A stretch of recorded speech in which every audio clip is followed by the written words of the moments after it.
People from Black, Asian, and racially minoritized backgrounds are underrepresented in the cultural industries.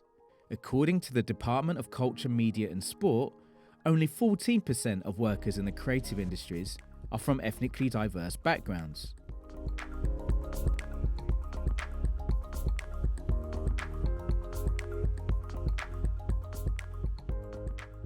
In our industries, there's not really a streamlined approach of like how you're supposed to find these jobs, and I found that quite often jobs just aren't listed anywhere and people are just getting hired from internally. I didn't know anyone else who looked like me or was from the same background as me in the creative industries, and so I think when you don't see anyone who looks like you, it's really difficult to imagine yourself in those roles. And I thought, well, maybe people like me just don't work in those roles. All of you seem to have expressed that you weren't necessarily aware of what roles there were. You had a broad sense that you wanted to work in these industries, but you weren't specifically aware about what jobs there were, what roles there were, what careers within those industries are. Yeah, I mean, I agree with that. I think when you have like relatives or friends or your parents' friends who work in the industry, they're more likely to be able to explain to you what these roles are. Whereas when you don't, like I didn't, I was just like, when I finished uni, I was applying to like producer roles because I was like, I can do that.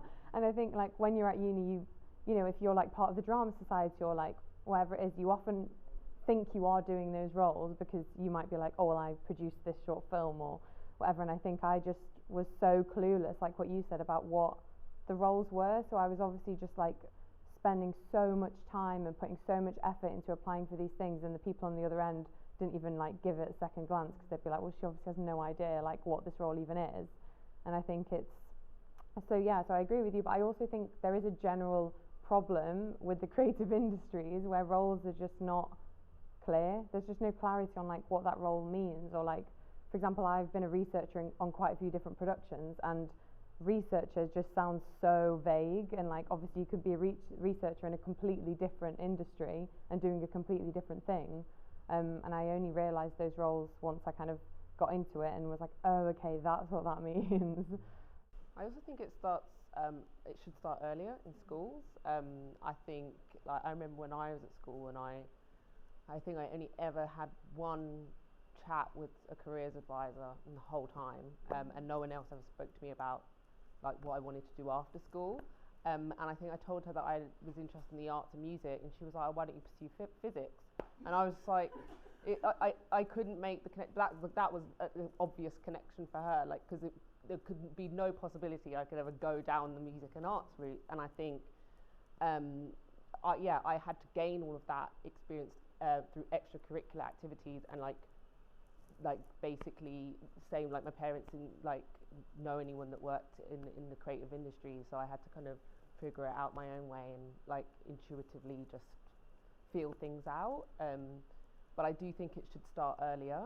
I think it should start in schools. And I heard something like a figure that if a child is exposed to an environment like a theatre 8 times in their school education, they're like 30 times more likely to work in that environment because they're familiar with it and they've been exposed to it. And I think that's one of the industry, and I think that could apply to like any kind of TV studio or anything like that.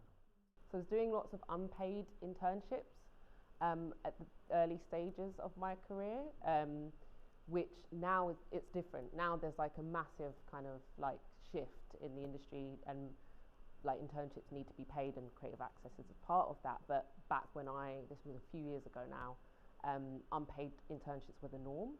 So I probably did about 3 or 4 unpaid internships, which was really difficult, especially because I come from a working class background.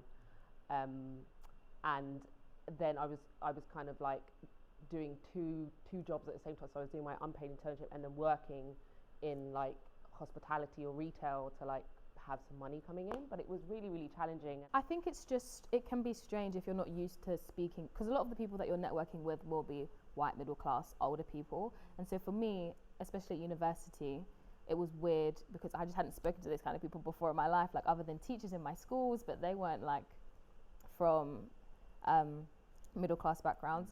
So that was kind of, it was just like foreign territory for me, which compared to people who grow up in a white middle class household, it's like talking to your auntie.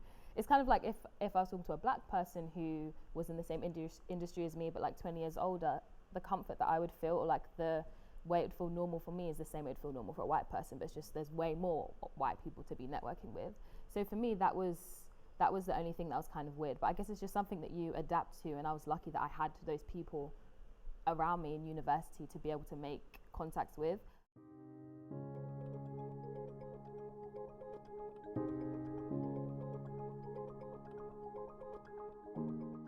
I feel like if I hadn't gone to uni, it would have been much harder to kind of be in those rooms or have those doors open for me where there are people there who I would benefit from having their networks.